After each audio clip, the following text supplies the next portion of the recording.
ఘటన సంచలనంగా మారింది. సింగర్ కల్పన బల్వన్ మరణ ప్రయత్నం చేసింది. ఆమె నిద్ర మాత్రలు ఎక్కువగా తీసుకోవడంతో అపస్మారక స్థితిలోకి వెళ్ళింది అని భావిస్తూ ఉన్నారు. నిద్ర మాత్రలు మింగి బలవన్ మరణ ప్రయత్నానికి పాల్పడింది కల్పన. 2 రోజులు బెడ్రూమ్కే పరిమితం అయిపోయింది. ఆమె రూములో నుంచి బయటకు రాకపోవడంతో అనుమానం వచ్చి పోలీసులకు ఫిర్యాదు చేశారు. లోపలికి వెళ్లి చూసేసరికి అపస్మారక స్థితిలో ఉన్న సింగర్ కల్పన కనిపించింది. సింగర్ కల్పన తమిళనాడులో పుట్టినప్పటికీ తెలుగు వారికి కూడా చాలా సుపరిచితము. గుక్క తిప్పుకోకుండా పాటలు పాడడంలో ఆమె దిట్ట.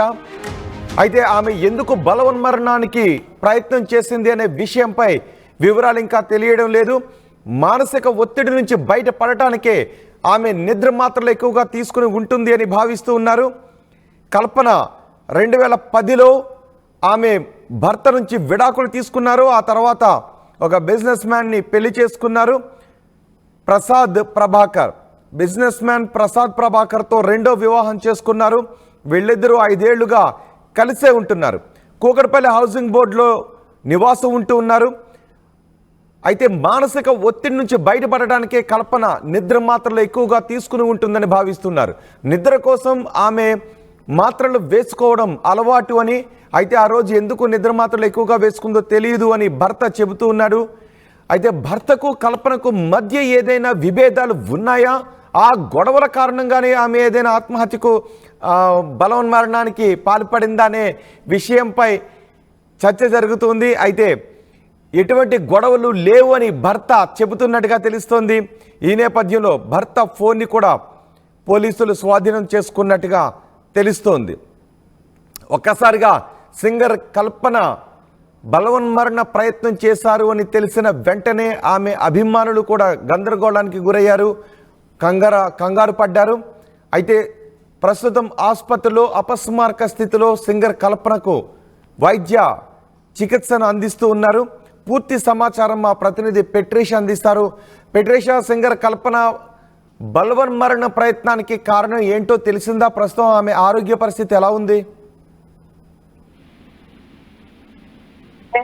సింగర్ కల్పన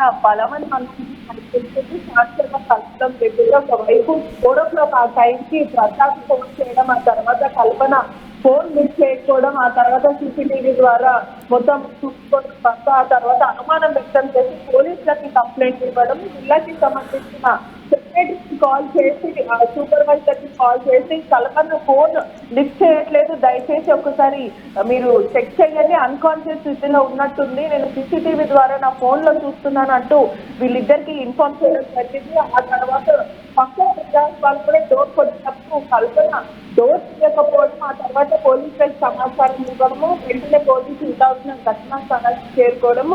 మరోవైపు చూసుకుంటే కూడా అప్పటికే తను అన్కాన్షియస్ స్టేట్ లో పడిపోయి ఉంది. నిజాంపేటలో ఉన్న జిల్లాలో ఉంటున్నారు. గడిచిన 5 years కూడా వాళ్ళు అక్కడనే నివసిస్తున్నారు.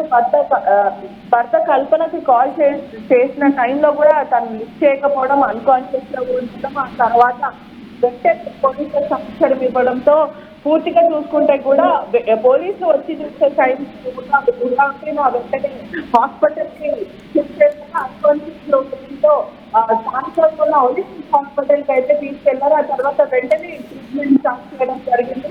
పోలీసులు కేసు నమోదు చేసుకుని దర్యాప్తు. మరోవైపు కూడా ప్రివిలేజ్ విల్లాస్ లో అయితే ఉంటారు. వాళ్ళు గత 5 years నుంచి కూడా చాలా బాగా హ్యాపీగానే ఉంటారు, అందరితో మాట్లాడుతూ ఉంటారని కూడా పూర్తిగా తెలుస్తుంది. ఒకవైపు కల్పన భర్త ఎవరైతే రుణపడుతున్నారో స్థానికంగా ఉన్న వాళ్ళతో కూడా బాగానే మాట్లాడుతున్నారు. ఇద్దరి మధ్య భాగాలు ఉన్నాయి. ఎందుకు 2 రోజుల నుంచి కల్పన డోర్ తీయలేదు, ఎందుకు బయటికి రాలేకపోయింది, ఆ టాబ్లెట్స్ ఎందుకు వేసుకోవాల్సి వచ్చింది, ఓవర్ డోస్ గా ఎందుకు వేసుకోవాల్సి వచ్చింది కూడా దర్యాప్తు చేస్తే, మరోవైపు భర్తని కూడా విలాస్ కి తీసుకొచ్చి ఆ తర్వాత పిల్లలను కూడా సోదా చేశారు. కొన్ని అనుమానాస్పదంగా కనిపించిన టాబ్లెట్స్ అన్ని కూడా సోదా చేస్తున్నారు. మరోవైపు అవన్నీ ఫినిష్ చేసి పాజిటివ్ పంపించడం జరుగుతుంది. ఒక 40 టాబ్లెట్స్ వరకు అక్కడ దొరికాయి. అసలు ఆ టాబ్లెట్స్ అన్ని ఏంటి, ఎందుకు తీసుకోవాల్సి వచ్చింది, ఓవర్ డోస్ తీసుకోవాల్సిన టాబ్లెట్స్ అధికంగా ఎక్కువ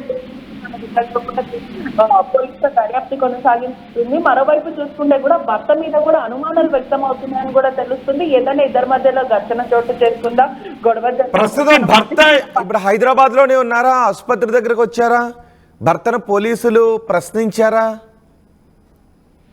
ఎస్, ప్రసాద్ ప్రభాకర్ రెండో భర్త. మొదటి భర్తకి ఇద్దరు సంతానం కూడా ఉన్నారని కూడా పూర్తిగా అయితే తెలుస్తుంది. మరోవైపు చూసుకుంటే కూడా ఇతనికి తనకి గత 5 ఏళ్ల నుంచి కూడా వీళ్ళు ఇదే విల్లాలో ఉంటున్నారు. ఒకవైపు భర్త ఫోన్ మరియు కల్పన ఫోన్ కూడా సీజ్ చేసిన పరిస్థితి కనిపిస్తుంది. ఆ 2 ఫోన్లో కూడా చాట్ ని రికవరీ చేయడం, ఆ తర్వాత లాస్ట్ తను ఎవరితో ఎప్పుడు మాట్లాడిందన్న విధంగా కూడా పోలీసుల దర్యాప్తు అయితే కొనసాగుతుంది. సోలో ప్రెస్ అనే ఒక టాబ్లెట్ ప్రస్తుతం అది 10 mg కన్నా ఎక్కువ వేసుకోకూడదు అంటూ ప్రిస్క్రిప్షన్ ద్వారా డాక్టర్స్ ఇస్తుంటారు. నిద్రమాత్ర టాబ్లెట్లను కూడా గుర్తించడం అయితే జరిగింది. దీన్ని ఓవర్ డోస్ గా తీసుకుంటే ప్రాణానికి ప్రమాదం అని కూడా గతంలో కూడా చెప్పారు. అయినప్పటికీ కూడా ఇది ఇన్సోమియాకి వాడతారని కూడా పూర్తిగా అయితే తెలుస్తుంది. వైద్యులు చెప్తున్నారు ప్రధానంగా 2 నుంచి 4 వీక్స్ వరకే ఇన్సోమియా కోసం డిఫికల్టీ ఇన్ స్లీపింగ్ వాడుతూ ఉంటారు. కానీ కల్పన ఎందుకు ఓవర్ డోస్ తీసుకుంది? ఒకవైపు ఎవ్రీడే తీసుకున్న టాబ్లెట్ అయినప్పటికీ కూడా ఒక కౌంట్ అనేది లెక్క అనేది ఉంటుంది కాబట్టి ఒకటి కన్నా ఎక్కువ వేసుకోరు.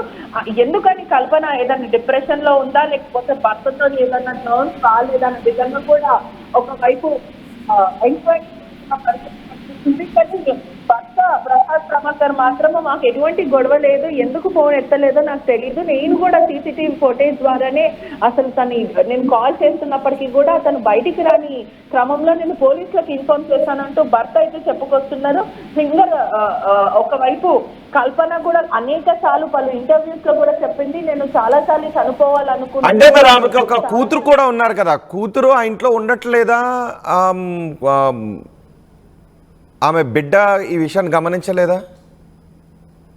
ఒకవైపు కుటుంబ సభ్యులు ఎవరు కూడా లేరు, వీళ్ళంతా కూడా చెన్నైలో చదువుకుంటూ ఉంటారని కూడా పూర్తిగా అయితే తెలుస్తుంది. ఒకవైపు చూసుకుంటే కూడా పిల్లలు కూడా అంటే 2 రోజుల నుంచి తల్లి డోర్స్ ఓపెన్ చేయలేదు అన్న టైంలో కూడా పిల్లలు గమనించలేకపోయారా, భర్త గమనించలేకపోయారా అన్న క్వశ్చన్ మార్క్ కూడా ప్రస్తుతం తెరపైన వస్తుందని కూడా పూర్తిగా చెప్పొచ్చు. వాళ్ళ చదువుల కోసం వాళ్ళు దూరం ఉంటారు. ఒకవైపు కల్పన కూడా హైదరాబాద్, చెన్నై, కేరళ ఇవన్నీ తిరుగుతూ ఉంటారు. భర్త మాత్రము కేరళలో ఉంటాడని కూడా పూర్తిగా అయితే తెలుస్తుంది. మరోవైపు కూడా పోలీసుల దర్యాప్తు అయితే సుదీర్ఘంగా కొనసాగుతుందని చెప్పొచ్చు. మరోవైపు చూసుకుంటే కూడా భర్త మీద అయితే పలు అనుమానాలు వ్యక్తం అవుతున్నప్పటికీ కూడా భర్త మాత్రం మాకు ఎటువంటి గొడవ లేదు, అసలు ఏం జరిగింది ఇద్దరు మధ్యలో ఇన్సిడెంట్ జరిగినప్పుడు 2 days బ్యాక్ కల్పన భర్త కేరళకి వెళ్ళాలని కూడా తెలుస్తుంది. అసలు ఇద్దరి మధ్యలో విభేదాలు ఎందుకు ఉన్నాయి, అసలు ఏమైనా ఉన్నాయి అన్న విధంగా కూడా ఒకవైపు భర్త నుంచి మాత్రం కూడా స్టేట్మెంట్ రికార్డ్ చేశారు. ప్రస్తుతం మాత్రము కల్పన ప్రైవేట్ హాస్పిటల్లో కూడా అన్కాన్షియస్ స్టేట్ లో ప్రస్తుతం అయితే చికిత్స పొందుతుందని అయితే తెలుస్తుంది. మరోవైపు సింగర్ సునీత అదేవిధంగా పలు సింగర్స్ కూడా అక్కడికి వెళ్ళడము, ఆ తర్వాత ఆరోగ్య పరిస్థితి గురించి కూడా తెలుసుకోవడం. మరోవైపు చూసుకుంటే కూడా 2 రోజుల నుంచి కూడా రూమ్ లోనే ఎందుకుండే కారణాలు ఏంటి, ఎవరు కూడా గమనించలేకపోయారా, ఈ విభేదాలు ఏంటి, ఎలాంటి గొడవలు జరిగినాయి, మరోవైపు ఆ టాబ్లెట్స్ ఓవర్ డోస్ ఎందుకు తీసుకుంది, అసలు కారణం ఏంటి అనేది కూడా పోలీసులు దర్యాప్తు కొనసాగుతున్న పూర్తిగా చెప్పొచ్చు. మరోవైపు బలవన్మరణానికి ఎందుకు పాల్పడింది అనే విధంగా కూడా పోలీసుల దర్యాప్తు కూడా పూర్తిగా అయితే కొనసాగుతుంది. సింగర్ కల్పన బలవన్మరణ ప్రయత్నం ఎందుకు చేసింది? సింగర్ కల్పన ఆరోగ్యం ప్రస్తుతం ఎలా ఉంది? ఈ విషయంపైనే పెద్ద ఎత్తున చర్చ జరుగుతుంది. ఫిల్మ్ ఇండస్ట్రీతో పాటు సింగర్ కల్పన అభిమానులు కూడా ఒక్కసారిగా కంగారు పడ్డారు. ఆమె బలవన్మరణ ప్రయత్నం చేసిందని తెలిసిన వెంటనే ఆమె నిద్ర మాత్రలు ఎక్కువగా తీసుకోవడం వల్ల అపస్మారక స్థితిలోకి వెళ్ళిపోయింది. ఎవరు ఫోన్ని 2 రోజుల నుంచి ఆన్సర్ చేయడం లేదు అండ్ బెడ్రూమ్లోంచి బయటకు కూడా రావడం లేదు. దీంతో అనుమానం వచ్చిన భర్త పోలీసులు కూడా ఫిర్యాదు చేసినట్టుగా తెలుస్తోంది. అక్కడున్న సీసీ కెమెరాలను కూడా భర్త పరిశీలించిన తర్వాత అనుమానం వచ్చి పోలీసులకు ఫిర్యాదు చేశారు. వెంటనే లోపలికి వచ్చి చూసేసరికి సింగర్ కల్పన అపస్మారక స్థితిలో ఉన్నారు. సింగర్ కల్పనను ప్రస్తుతం ఆసుపత్రికి తరలించి చికిత్సను అందిస్తున్నారు. సింగర్ కల్పన ఇంకా అపస్మారక స్థితిలోనే ఉన్నట్టుగా తెలుస్తోంది. అయితే ఆమె ఓవర్డోస్ తీసుకోవడానికి కారణం ఏంటి? ఒత్తిడి నుంచి బయటపడటానికా లేక బలవన్మరణానికి పాల్పడటానికే ఆమె ఈ ప్రయత్నం చేసిందనే విషయంపై ఇంకా వివరాలు తెలియాల్సి ఉంది. భర్త చెబుతున్నాడు ఆయన రెండో భర్త, మొదటి భర్తతో విడాకులు తీసుకొని మరో వ్యక్తిని పెళ్లి చేసుకున్నారు సింగర్ కల్పన. ఇప్పుడు మా ఇద్దరి మధ్య ఎటువంటి విభేదాలు లేవు అని ప్రభాకర్ చెబుతూ ఉన్నారు. కానీ పోలీసులు మాత్రం ఫోన్ డేటాను కూడా విశ్లేషిస్తున్నట్టుగా తెలుస్తోంది. ఆమె గొడవలు ఏదైనా కారణంగా బలవన్మరణానికి ప్రయత్నం చేసిందా, లేక ఒత్తిడిని అధిగమించడానికే ఎక్కువగా నిద్ర మాత్రలు తీసుకుందనే విషయంపై పోలీసులు ఆరా తీస్తున్నారు. టీవీ యాప్ వార్తల్ని క్షణాల్లో చదివే అవకాశం ఉంటుంది. ఒక న్యూస్ పేపర్, ఒక టెలివిజన్ ఛానల్ మీ చేతుల్లో ఎప్పుడూ ఉంటాయి.